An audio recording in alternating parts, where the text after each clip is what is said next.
Please. Ms. Arvidsson, Yes. the defendant shot your cat. Correct. With a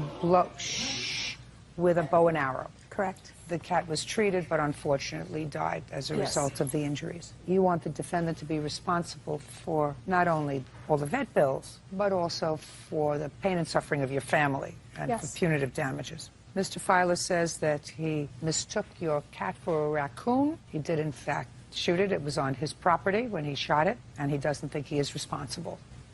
I'd like you to show me, Mr. Filer, on your diagram where the cat was. What was the date? It was October 22nd is when I found my cat.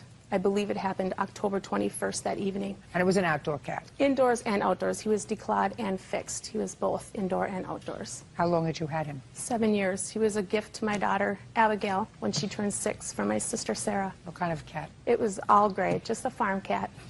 Okay.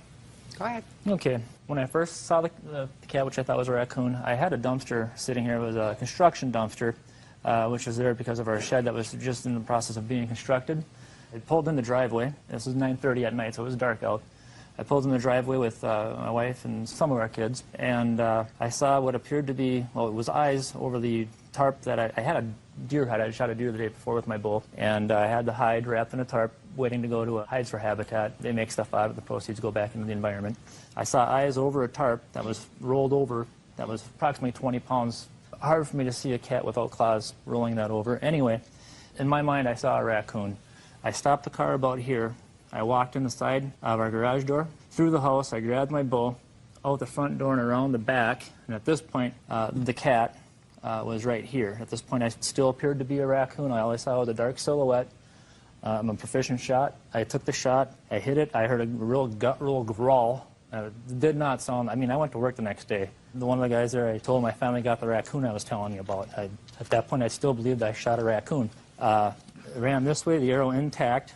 After later investigating, I saw where my shot hit the narrow side of the cement sidewalk. You see a divot. It passed through the cap, but not all the way through. The cement stopped it. I used my shed as a backdrop. It was still in construction, so I wasn't going to damage anything. Just a second. Step back. When you found the cat, did the cat have the arrow? It went completely through the cat. Okay. Where do you live? Rural Minnesota. We live, it's considered the city of St. Augusta. You live in Minnesota? Yes. And the town? St. Augusta. You said that you shot a deer. Yes. Previously. Is there a deer hunting season? Yes, archery season open, yes.